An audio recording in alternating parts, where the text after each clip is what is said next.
असामान्य कर्तृत्व असणारं व्यक्तिमत्व यांच्या धाराशिव जिल्ह्यात जिल्हा परिषदेच्या निवडणुकीचं बिगुल वाजायच्या अगोदरच शिवसेना पक्षाकडून विजयाते शक्ती प्रदर्शन घेऊन मेळावे घेतले जात आहेत।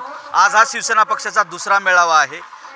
तानाजी सावंत आमदार आहेत, आमदारांच्या नेतृत्वाखाली हा दुसरा मेळावा घेतला जात आहे।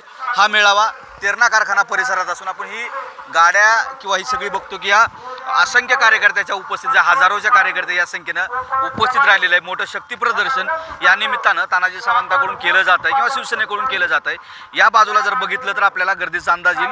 ही वाहनाची रांगात आणखीन कार्यकर्ते येत आहेत। मात्र ही विधानसभेला जशी तयारी असते तशी तयारी कुठेतरी जिल्हा परिषदेच्या माध्यमातून केली जात आहे।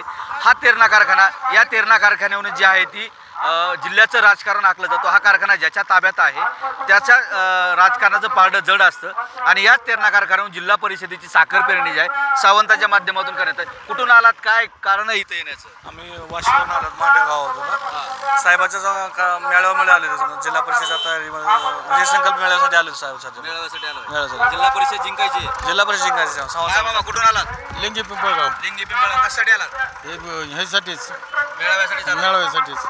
एकूण जर बघितलं तर हा तसा खरा सावंताकडून घेतला जाणारा दुसरा मेळावा आहे। या अगोदर त्यांनी वाशीला मेळावा घेतला होता, तिथंही जोरदार शक्ती प्रदर्शन केलं होतं।